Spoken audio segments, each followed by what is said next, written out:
ನಮಸ್ಕಾರ ಎಲ್ರಿಗೂ. ನಿಜಕ್ಕೂ ನಮ್ಮ ದೇಶದ ರಾಜಧಾನಿ ನ್ಯೂ ಡೆಲ್ಲಿ ಒಂದು ಗ್ಯಾಸ್ ಚೇಂಬರ್ ಆಗಿದೆ. ನಮ್ಮ ದೇಶದ ಕ್ಯಾಪಿಟಲ್ ಸಿಟಿ ಎಷ್ಟು ಪೊಲ್ಯೂಟೆಡ್ ಆಗಿದೆ ಅಂದ್ರೆ ಅಲ್ಲಿ ಜನರು ಉಸಿರಾಡೋಕು ಕಷ್ಟ ಆಗ್ತಿದೆ. Delhi is dying. Residents of the Indian capital continue to reel under the pollution crisis. The pollution levels really surged. More than 50 times the safe limit, which is recommended by the World Health Organization. Have wide-ranging health ramifications from, of course, respiratory diseases, lung illnesses, can even hamper your child's cognitive development. Delhi chokes. Smog blankets New Delhi. It's basically a repeat of last year and the year before that and the year before that and so on. ನೋಡಿ, ಈ ನಾಸಾದ satellite image ನ ಒಂದು smog ನ thick layer ಹೇಗೆ ಲಾಹೋರ್ ಮತ್ತೆ Delhi corridor ನ cover ಮಾಡ್ಕೊಂಡಿದೆ. ಇದರಿಂದ ಲಕ್ಷಾಂತರ ಜನ ಹೆಲ್ತ್ ಹಾಳಾಗ್ತಿದೆ, ಮತ್ತೆ ಅಲ್ಲಿನ ಮಕ್ಕಳಿಗೆ ಸರಿಯಾಗಿ ಉಸಿರಾಡೋ ಕೂಡ ಆಗ್ತಿಲ್ಲ. ಕರೆಂಟ್ಲಿ ಇವಾಗಿನ ಟೈಮಲ್ಲಿ ಡೆಲ್ಲಿಯ AQI air quality index 450 above ಇದೆ. ಅಂದ್ರೆ ನಾವೇನಾದ್ರೂ ಡೆಲ್ಲಿಯಲ್ಲಿ ಏನಾದ್ರೂ ಉಸಿರಾಡ್ತಿದ್ರೆ ಡೈಲಿ 50 ಸಿಗರೇಟ್ ಸ್ಮೋಕ್ ಮಾಡ್ದಂಗೆ ಏರ್ ಪೊಲ್ಯೂಷನ್ ಡೆಲ್ಲಿಯಲ್ಲಿ ಈ ಸ್ಥಿತಿಗೆ ತಲುಪಿದೆ.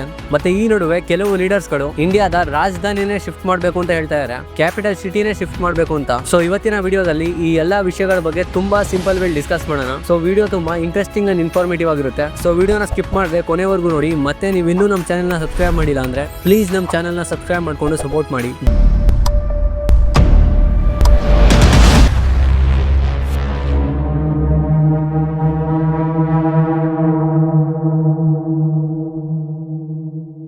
ಡೆಲ್ಲಿಯ current AQI air quality index ಬಂದು ಅಬೌವ್ 450 ಇದೆ. ನೋಡಿ, ಎಷ್ಟೋ ಸಿಟಿಗಳಿಗೆ ಏರ್ ಕ್ವಾಲಿಟಿ ಚೆಕ್ ಮಾಡ್ತಾರೆ. ಒಂದೊಂದು ಸಿಟಿಲಿ AQI 4% ಇರುತ್ತೆ, ಒಂದೊಂದು ಸಿಟಿಲಿ AQI 30-40 ಇರುತ್ತೆ. 50 ಇದ್ರೆ ಮಾಡ್ರೇಟು. ಒಂದು ಸಿಟಿಯ AQI ಯಾವಾಗ 100 ದಾಟಿ 200 ದಾಟಿ ಮುಂದೆ ಹೋಗ್ತಾ ಇರುತ್ತೋ ಅವಾಗ ಅಲ್ಲಿನ ಏರ್ ಪೊಲ್ಯೂಷನ್ ಕೈ ತಪ್ಪೋಗಿದೆ ಅಂತ, ಅಂದ್ರೆ ಹ್ಯೂಮನ್ಸ್ ಅಲ್ಲಿ ಉಸಿರಾಡೋಕ್ ಆಗಲ್ಲ ಅಂತ. ಆದ್ರೆ ನ್ಯೂ ಡೆಲ್ಲಿಯಲ್ಲಿ 450 ದಾಟಿ ಮುಂದೆ ಹೋಗ್ತಾ ಇದೆ. ಒಂದೊಂದು ಸಿಟಿಲಿ 500 ಇದೆ. ಒಂಥರ ಗ್ಯಾಸ್ ಚೇಂಬರ್ ಆಗ್ಬಿಟ್ಟಿದೆ. ಡೆಲ್ಲಿಯಲ್ಲಿ ಏನಾದ್ರು ಬ್ರೀತಿಂಗ್ ಪ್ರಾಬ್ಲಮ್ ಅಂತ ಡಾಕ್ಟರ್ ಹತ್ರ ಹೋದ್ರೆ ನೀವು ಮೊದಲು ಈ ಸಿಟಿ ಬಿಟ್ಟು ಹೋಗಿ ಅಂತ ಹೇಳ್ತಾರೆ. ಮತ್ತೆ ಯಾರು ಆ ಗಾಡಿಯಲ್ಲಿ ಉಸಿರಾಡ್ತಾ ಇರ್ತಾರೋ ಅವರು ಎನಿ ಟೈಮ್ ಕೆಮ್ತಾ ಇರ್ತಾರೆ. ಮತ್ತೆ ಅವ್ರಿಗೆ 20 ವರ್ಷ ಆದ್ಮೇಲೆ ಗೊತ್ತಾಗುತ್ತೆ ಅವ್ರಿಗೆ ಬ್ರೀತಿಂಗ್ ಪ್ರಾಬ್ಲಮ್ ಇದೆ ಅಂತ, ಯಾವ್ದೋ ಲಂಗ್ಸ್ ಪ್ರಾಬ್ಲಮ್ ಇದೆ ಅಂತ.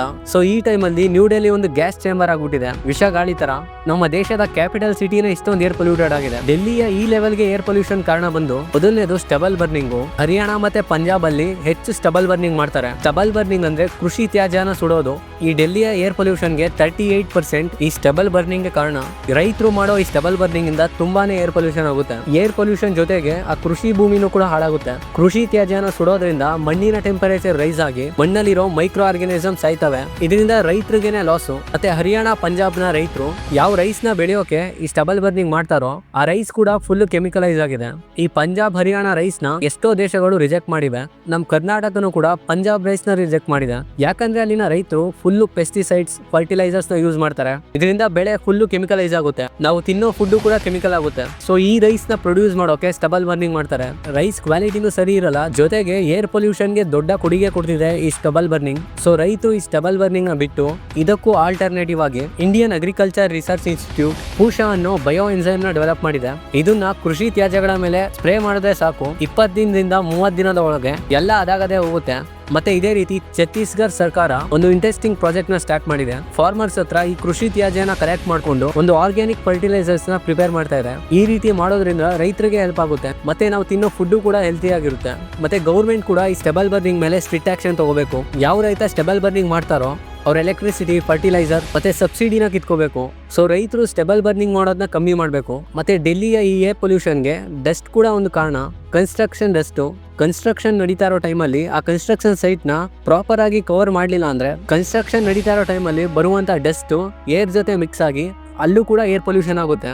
ಮತ್ತೆ ಕನ್ಸ್ಟ್ರಕ್ಷನ್ ಗೆ ಯೂಸ್ ಆಗುವಂತ ಮೆಟೀರಿಯಲ್ಸ್ ಒಂದ್ ಪ್ಲೇಸ್ ಇಂದ ಇನ್ನೊಂದ್ ಪ್ಲೇಸ್ ಗೆ ಮೂವ್ ಮಾಡೋಕೆ ಟ್ರಕ್ಸ್ ನ ಯೂಸ್ ಮಾಡ್ತಾರೆ. ಆ ಟ್ರಕ್ಸ್ ನ ಸರಿಯಾಗಿ ಕವರ್ ಮಾಡಿಲ್ಲ ಅಂದ್ರೆ ಅದು ಹೋಗೋ ಕಡೆ ಎಲ್ಲ ಡಸ್ಟ್ ಸ್ಪ್ರೆಡ್ ಆಗಿ ಅಲ್ಲೂ ಕೂಡ ಏರ್ ಪೊಲ್ಯೂಷನ್ ಆಗುತ್ತೆ. ಸೊ ಯಾರು ಈ ಕನ್ಸ್ಟ್ರಕ್ಷನ್ ನ ಮಾಡಿಸ್ತಾರೋ ಅವರು ಈ ರೂಲ್ಸ್ ಗಳನ್ನ ಫಾಲೋ ಮಾಡಬೇಕು. ಅವರು ಈ ರೂಲ್ಸ್ ಗಳನ್ನ ಫಾಲೋ ಮಾಡುವಾಗ ಮಾಡಬೇಕು. ಅದನ್ನ ಗೌರ್ಮೆಂಟ್ ಅವರು ಟ್ರ್ಯಾಕ್ ಮಾಡಬೇಕು. ಎಲ್ಲಾ ಕನ್ಸ್ಟ್ರಕ್ಷನ್ ಸೈಟ್ಸ್ ಸರಿಯಾಗಿ ರೂಲ್ಸ್ ನ ಫಾಲೋ ಮಾಡ್ತಿದ್ಯೋ ಇಲ್ವೋ ಅಂತ. ಮತ್ತೆ ಡೆಲ್ಲಿಯ ಪೊಲ್ಯೂಷನ್ ಗೆ ಇನ್ನೊಂದು ಕಾರಣ ಟ್ರಾಫಿಕ್. ಈ ವೆಹಿಕಲ್ಸ್ ಹೊಗೆಯಿಂದ ಹೆಚ್ಚು ಏರ್ ಪೊಲ್ಯೂಷನ್ ಆಗ್ತಿದೆ. ಸೊ ಜನರು ಹೆಚ್ಚು ಪ್ರೈವೇಟ್ ವೆಹಿಕಲ್ಸ್ ನ ಯೂಸ್ ಮಾಡೋದನ್ನ ಕಮ್ಮಿ ಮಾಡಬೇಕು. ಮತ್ತೆ ಗೌರ್ಮೆಂಟ್ ಕೂಡ ಒಳ್ಳೆ ಟ್ರಾನ್ಸ್ಪೋರ್ಟೇಷನ್ ಸಿಸ್ಟಮ್ ನ ಪ್ರೊವೈಡ್ ಮಾಡಬೇಕು. ಟ್ಯಾಕ್ಸ್ ಮಾತ್ರ ಡೆವಲಪ್ ನೇಷನ್ ತರ ಇಸ್ಕೋತಾರೆ, ಆದ್ರೆ ಫೆಸಿಲಿಟೀಸ್ ಥರ್ಡ್ ವರ್ಲ್ಡ್ ಕಂಟ್ರೀಸ್ ತರ ಇರುತ್ತೆ. ಡೆಲ್ಲಿಗೆ ಅಲ್ಲಿನ ಜನರನ್ನ ಮೇಂಟೈನ್ ಮಾಡೋಕೆ 10,000 ಬಸ್ ಬೇಕಿತ್ತು, ಆದ್ರೆ ಇಲ್ಲಿವರೆಗೂ ಅಲ್ಲಿ 7,000 ಬಸ್ ಮಾತ್ರ ಇದೆ. ಅದು ಕೂಡ ಈ ರೀತಿ ಬಸ್ಗಳು ಸೊ ಜನರು ಬಸ್ಸಲ್ಲಿ ಟ್ರೈನಲ್ಲಿ ಹೋಗೋದಕ್ಕಿಂತ ತಮ್ಮ ಪ್ರೈವೇಟ್ ಗಾಡಿನೇ ಯೂಸ್ ಮಾಡ್ತಾರೆ. ಅದರಿಂದ ಏರ್ ಪೊಲ್ಯೂಷನ್ ಕೂಡ ಆಗುತ್ತೆ, ಹೆಚ್ಚು ಟ್ರಾಫಿಕ್ಸ್ ಕೂಡ ಆಗುತ್ತೆ. ಸೊ ಗೌರ್ಮೆಂಟ್ ಜನರನ್ನ ಎನ್ಕರೇಜ್ ಮಾಡಬೇಕು ಬೈಸಿಕಲ್ ಯೂಸ್ ಮಾಡೋದ್ರಲ್ಲಿ. ಮತ್ತೆ ಗೌರ್ಮೆಂಟ್ಗಳು ಅಲ್ಲಲ್ಲಿ ವಾಕಿಂಗ್ ಸ್ಟ್ರೀಟ್ಸ್ಗಳನ್ನ ಮಾಡಬೇಕು. ಮತ್ತೆ ಗೌರ್ಮೆಂಟ್ ಎಲೆಕ್ಟ್ರಿಕಲ್ ವೆಹಿಕಲ್ಸ್ನ ಪ್ರಮೋಟ್ ಮಾಡಬೇಕು. ಇದರಿಂದ ವೆಹಿಕಲ್ಸ್ ಇಂದ ಆಗೋ ಏರ್ ಪೊಲ್ಯೂಷನ್ ಕೂಡ ಕಮ್ಮಿ ಆಗುತ್ತೆ. ಮತ್ತೆ ಕೋಲ್ ಬರ್ನಿಂಗ್ ಇಂದ ಕರೆಂಟ್ ಉತ್ಪಾದನೆ ಮಾಡ್ತಾರೆ, ಇದರಿಂದನೂ ಹೆಚ್ಚು ಏರ್ ಪೊಲ್ಯೂಷನ್ ಆಗುತ್ತೆ. ಇವೆಲ್ಲ ಏರ್ ಪೊಲ್ಯೂಷನ್ ನ ಪ್ರಾಬ್ಲಮ್ ಸೊಲ್ಯೂಷನ್ ಇರ್ಬೋದು, ಆದ್ರೆ ಇದೆಲ್ಲಕ್ಕಿಂತ ಮೇಯ್ನು ಜನರು ಸರಿಯಾಗಿರ್ಬೇಕು. ನೋಡಿ, ಡೆಲ್ಲಿಯ AQI ಏರ್ ಕ್ವಾಲಿಟಿ ಇಂಡೆಕ್ಸ್ 450 ದಾಟ್ತಾ ಇದೆ. ಆದ್ರೆ ಇಲ್ಲಿ ಯಾರಿಗೂ ಏನು ಅನ್ನಿಸ್ತಾನೆ ಇಲ್ಲ, ಯಾರು ಇದನ್ನ ಕೇರ್ ಮಾಡ್ತಾ ಇಲ್ಲ, ಎಲ್ಲ ಕೇರ್ಲೆಸ್ ಆಗಿದ್ದಾರೆ. ಡೆಲ್ಲಿ ಗೌರ್ಮೆಂಟ್ ಹರಿಯಾಣನ ಬ್ಲೇಮ್ ಮಾಡ್ತಾ ಇದೆ, ಯಾಕಂದ್ರೆ ಅಲ್ಲಿ BJP ಪಾರ್ಟಿ ಇದೆ. ಹರಿಯಾಣ ಗೌರ್ಮೆಂಟ್ ಪಂಜಾಬ್ನ ಬ್ಲೇಮ್ ಮಾಡ್ತಾ ಇದೆ ಸ್ಟೆಬಲ್ ಬರ್ನಿಂಗ್ ಇಂದ. ಸೊ ಯಾರು ಇಲ್ಲಿ ಈ ಏರ್ ಪೊಲ್ಯೂಷನ್ ನ ಸಾಲ್ವ್ ಮಾಡೋಕ್ ನೋಡ್ತಾ ಇಲ್ಲ. ಅಕಸ್ಮಾತ್ ಈ ರೀತಿ ಏರ್ ಪೊಲ್ಯೂಷನ್ ಒಂದು ಡೆವಲಪ್ ದೇಶದಲ್ಲಿ ಆಗ್ಬಿಟ್ಟಿದ್ರೆ ಆ ಸಿಟಿನ ಫುಲ್ ಲಾಕ್ ಡೌನ್ ಮಾಡ್ತಿದ್ರು. ಪ್ಯಾರಿಸ್ ಅಲ್ಲಿ 2014 ಅಲ್ಲಿನ ಏರ್ ಕ್ವಾಲಿಟಿ ಇಂಡೆಕ್ಸ್ 200 ದಾಟ್ತು ಅಂತ ಅಲ್ಲಿನ ಜನರು ಬಾಯ್ ಪಡ್ಕೊಂಡ್ರು. ಅಲ್ಲಿನ ಗೌರ್ಮೆಂಟ್ ಬಸ್ಗಳನ್ನ ಎಲ್ರಿಗೂ ಫ್ರೀ ಮಾಡಿದ್ರು, ನೀವು ನಿಮ್ ಪ್ರೈವೇಟ್ ವೆಹಿಕಲ್ಸ್ ನ ಯೂಸ್ ಮಾಡಬೇಡಿ ಅಂತ. ಚೈನಾದ ಬೀಜಿಂಗ್ ಅಲ್ಲೂ ಕೂಡ ಈ ರೀತಿ ಆಗಿತ್ತು. ಅವರು ಅದನ್ನ ಹೇಗೆ ಈ ರೀತಿ ಆಗ್ತಿದೆ ಅಂತ ತಿಳ್ಕೊಂಡು ಅದಕ್ಕೆ ಸೊಲ್ಯೂಷನ್ ನ ಕಂಡಿಡ್ಕೊಂಡು ಅವರ ಏರ್ ಕ್ವಾಲಿಟಿನ ಸರಿ ಮಾಡ್ಕೊಂಡಿದ್ದಾರೆ. ಆ ಏರ್ ಕ್ವಾಲಿಟಿನ ಸರಿ ಮಾಡ್ಕೊಳ್ಳೋಕೆ ಸುಮಾರು 200 ಬಿಲಿಯನ್ ಖರ್ಚು ಮಾಡಿದ್ದಾರೆ ಚೈನಾದವರು. ಈ ರೀತಿ ಏನಾದ್ರು ಡೆವಲಪ್ ದೇಶದಲ್ಲಿ ಆಗಿದ್ರೆ ಒಂದು ನ್ಯಾಷನಲ್ ಹೆಲ್ತ್ ಎಮರ್ಜೆನ್ಸಿ ಆಗ್ತಿತ್ತು. ನಮ್ ದೇಶದಲ್ಲಿ ಇದ್ರ ಬಗ್ಗೆ ಯಾರಿಗೂ ಇಂಟ್ರೆಸ್ಟೇ ಇಲ್ಲ. ಅಕಸ್ಮಾತ್ ಹಿಂದೂ ಮುಸ್ಲಿಂ ಏನಾದ್ರು ವಿವಾದ ಆದ್ರೆ ಅದನ್ನ ನ್ಯಾಷನಲ್ ಲೆವೆಲ್ ವರೆಗೂ ತಗೊಂಡು ಹೋಗ್ತಾರೆ. ಎಲೆಕ್ಷನ್ ಟೈಮ್ ಅಲ್ಲಿ ಎಲ್ಲಾದ್ರೂ ಹಿಂದೂ ಮುಸ್ಲಿಂ ಚಿಕ್ಕದಾಗಿ ಜಗಳ ಆಡಿದ್ರೆ ಆ ವಿಷಯ ಫುಲ್ ದೇಶದಲ್ಲೆಲ್ಲ ಸ್ಪ್ರೆಡ್ ಆಗುತ್ತೆ. ಎಲ್ಲಿವರೆಗೂ ವೋಟರ್ಸ್ ಗಳು ಈ ರಿಲಿಜನ್ ಬೇಸ್ ವೋಟಿಂಗ್ ನ ಬಿಡಲ್ವೋ ಅಲ್ಲಿವರೆಗೂ ಈ ಪೊಲ್ಯೂಷನ್ಸ್ ಗಳು, ಈ ಫೆಸಿಲಿಟೀಸ್ ಗಳೆಲ್ಲ ಹಿಂಗೆ ಇರ್ತವೆ. ಯಾವಾಗ ಜನರು ಗಂಗಾ ಯಮುನಾನ ಕ್ಲೀನ್ ಮಾಡಿ ಮತ್ತೆ ನಮ್ಮ ಸಿಟೀಸ್ ಏರ್ ಕ್ವಾಲಿಟೀಸ್ ನ ಇಂಪ್ರೂವ್ ಮಾಡೋ ಟ್ರೈ ಮಾಡಿ ಅಂತ ಹೇಳ್ತಾರೋ ಅವಾಗ ನಮ್ಮ ದೇಶ ಡೆವಲಪ್ಡ್ ದೇಶ ಆಗುತ್ತೆ. ನಮ್ಮ ದೇಶದ ಕ್ಯಾಪಿಟಲ್ ಸಿಟಿನೇ ಇಷ್ಟೊಂದು ಏರ್ ಪೊಲ್ಯೂಟೆಡ್ ಆಗಿದೆ. ಈ ದಿಲ್ಲಿಯ ಏರ್ ಪೊಲ್ಯೂಷನ್ ಇಂದ ನಮ್ಮ ರಾಜ್ಯನೂ ಕೂಡ ಎಚ್ಚೆತ್ಕೋಬೇಕು. ಬೆಂಗಳೂರಿನ ಏರ್ ಕ್ವಾಲಿಟಿ ಬಂದು 70 ಇದೆ, ಡೆಲ್ಲಿಗಿನ ಬೆಟರ್ ಇರ್ಬೋದು, ಅದೇ ಮಾಡರೇಟ್ ಇದು. ಪ್ಯಾರಿಸ್ ನ ಏರ್ ಕ್ವಾಲಿಟಿ ಇಂಡೆಕ್ಸ್ ಬಂದು 23 ಇದೆ, ಜರ್ಮನಿ ಬಂದು 4 ಇದೆ, ಅಮೆರಿಕ ಬಂದು 52 ಇದೆ ಮಾಡರೇಟು, ಜಪಾನ್ ಬಂದು 17 ಇದೆ. ಸೊ ನಮ್ಮ ದೇಶದ ಸಿಟಿಗಳ ಏರ್ ಕ್ವಾಲಿಟಿ ಇಂಪ್ರೂವ್ ಆಗಬೇಕು. ನಮಗೆ ಫ್ರೀ ಆಗಿ ಸಿಗೋದೇ ಈ ಗಾಳಿ, ಬೇಸಿಕ್ ಹ್ಯೂಮನ್ ನೀಡ್ ಇದು ಕೂಡ ಹಾಳಾಗ್ತಿದೆ. ಪ್ರತಿ ವರ್ಷ ಡೆಲ್ಲಿಯಲ್ಲಿ ಅಕ್ಟೋಬರ್ ನವೆಂಬರ್ ಬಂದ್ರೆ ಈ ರೀತಿ ಸ್ಮಾಗ್ ತುಂಬಿಕೊಳ್ಳುತ್ತೆ. ಹೋದ್ ವರ್ಷನೂ ಇದೇ ರೀತಿ, ಹೋದ್ ವರ್ಷನೂ ಇದೇ ರೀತಿ, ಮತ್ತೆ ಮುಂದೆ ಬರೋ ವರ್ಷನೂ ಇದೇ ರೀತಿ ಇರುತ್ತೆ. ಎಲ್ಲಿವರೆಗೂ ಜನರು ಸರಿ ಹೋಗಲ್ವೋ ಮತ್ತೆ ಅಲ್ಲಿನ ಸರ್ಕಾರ ಇದ್ರ ಬಗ್ಗೆ ಏನಾದ್ರೂ ತಲೆ ಕೆಡ್ಸ್ಕೊಡಲ್ವೋ ಅಲ್ಲಿವರೆಗೂ ವರ್ಷ ಈ ಏರ್ ಪೊಲ್ಯೂಷನ್ ಬರ್ತಾನೆ ಇರುತ್ತೆ. ಮತ್ತೆ ಒಬ್ರು ಕಾಂಗ್ರೆಸ್ ನ ಲೀಡರ್ ಇಂಡಿಯಾದ ಕ್ಯಾಪಿಟಲ್ ಸಿಟಿನ ಚೇಂಜ್ ಮಾಡ್ಬೇಕು ಅಂತ ಹೇಳ್ತಿದ್ರು. ಕ್ಯಾಪಿಟಲ್ ಸಿಟಿ ಶಿಫ್ಟ್ ಆಗೋಕೆ ಪಾಸಿಬಲ್ ಇದೆಯೋ ಇಲ್ವೋ ಅಂತ ತಿಳ್ಕೊಳ್ಳೋಕೆ ನಿಮ್ಗೆ ಏನಾದರೂ ಆಸಕ್ತಿ ಇದ್ರೆ ಕೆಳಗಡೆ ಕಮೆಂಟ್ ಮಾಡಿ, ಇದ್ರ ಬಗ್ಗೆ ಒಂದು ಡೀಟೇಲ್ ವಿಡಿಯೋ ಮಾಡಿ ಅಂತ. ಸೊ ಇವತ್ತಿನ ವಿಡಿಯೋ ಇಷ್ಟೇನೆ.